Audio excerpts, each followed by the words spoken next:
El libro de Eclesiastés es parte de la literatura de sabiduría de la Biblia. Inicia con esta línea: palabras del Kohelet, hijo de David, rey en Jerusalén. En hebreo, la palabra Kohelet significa alguien que ha reunido a un grupo de personas, y en este caso es para aprender, así que frecuentemente se traduce como maestro en español. Y el maestro dice ser un hijo o descendiente del rey David, así que hay diferentes puntos de vista de quién podría ser este personaje. Muchos piensan que se refiere al rey Salomón, otros que quizá uno de los reyes posteriores en el linaje de David, y otros más piensan que es un maestro posterior de Israel, quien ha adoptado una identidad similar a Salomón como herramienta de enseñanza. Sea cual sea la perspectiva correcta, la clave es reconocer que el maestro es un personaje dentro del libro y es diferente al autor del libro, quien permanece anónimo. Así que escuchamos la voz del maestro a lo largo de casi todo el libro, pero es en realidad otra voz, la del autor, la que nos introduce el maestro en la primera oración. Y al final, concluye el libro resumiendo y evaluando todo lo que el maestro acaba de decir. Así que el autor es alguien que quiere que escuchemos todo lo que el maestro tiene que decir y luego nos ayuda a procesarlo y a llegar a nuestras propias conclusiones. Entonces, ¿qué es lo que el maestro tiene para decir? Bueno, el autor resume el mensaje básico del maestro tanto al principio como justo al final. Y este mensaje es Hevel, Hevel. Todo es completamente Hevel. La mayoría de las Biblias en español traducen esta palabra Hevel como vanidad, pero esa palabra no captura completamente el corazón de la idea. En hebreo, Hevel literalmente significa vapor o humo, y el maestro utiliza esta palabra 38 veces en el libro como una metáfora para describir cómo la vida, primero que nada, es temporal o pasajera, como un soplo de humo.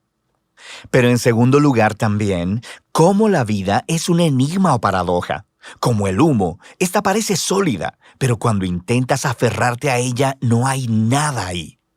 Así que hay mucha belleza y bondad en el mundo, pero justo cuando estás disfrutándola, la tragedia golpea y parece que todo se esfuma.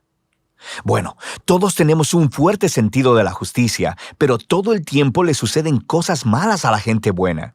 Así que constantemente la vida es impredecible, inestable, o en las palabras del maestro, como correr tras el viento. Hevel. Eso es un poco deprimente. ¿Por qué está diciendo todo esto?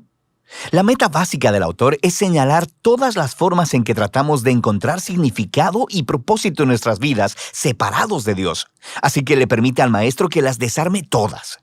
De manera que el autor piensa que pasamos la mayoría de nuestro tiempo invirtiendo energía y emociones en cosas que al final no tienen significado o importancia duradera.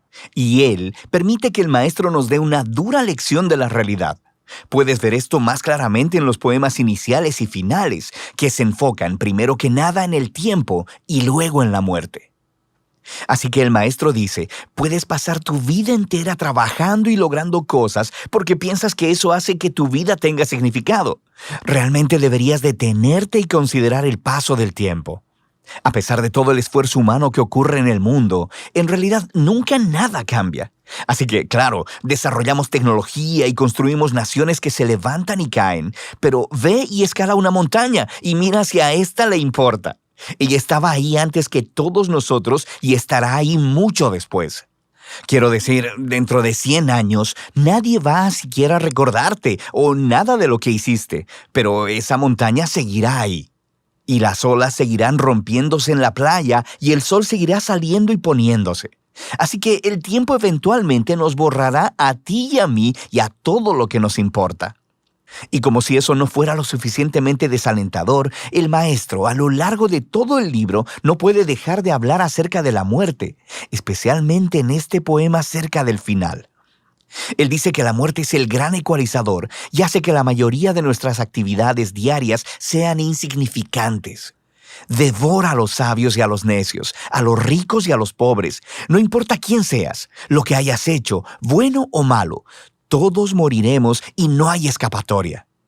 Así que, con estas dos ideas en la mano, el maestro continúa considerando todas las actividades y las falsas esperanzas en las que invertimos nuestras vidas para encontrar significado e importancia, como las riquezas o una carrera, el estatus social o el placer.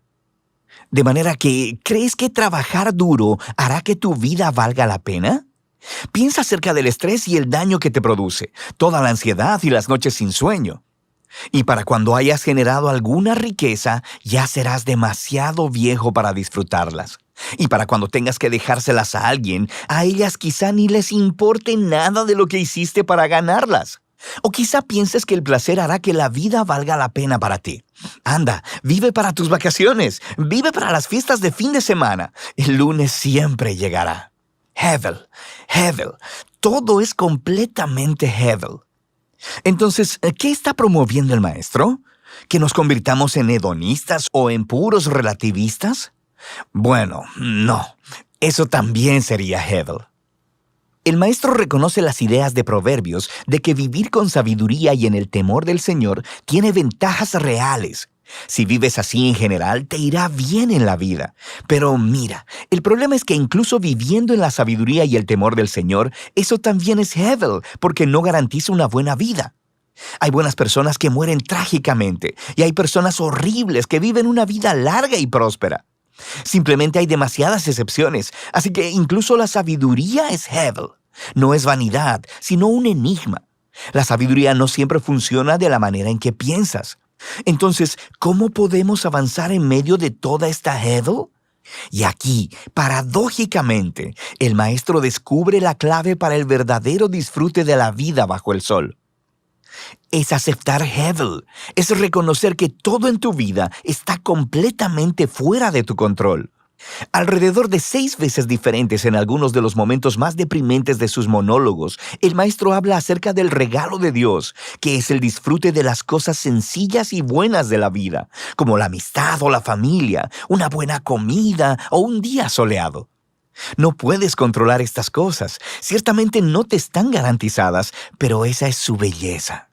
Cuando llego a adoptar una postura de completa confianza en Dios, eso me libera para simplemente disfrutar mi vida como la estoy experimentando, no como pienso que debería ser.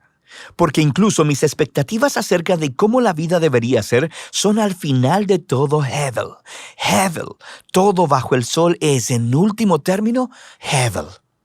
Y así llegan a su fin las palabras del maestro. Justo ahí, al final, el autor habla de nuevo y concluye todo.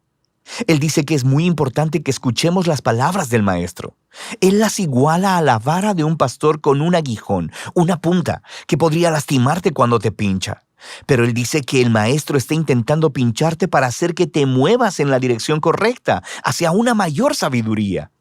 El autor luego nos advierte que podrías llevar demasiado lejos las palabras del maestro y podrías pasar tu vida entera en los libros tratando de resolver los enigmas existenciales de la vida.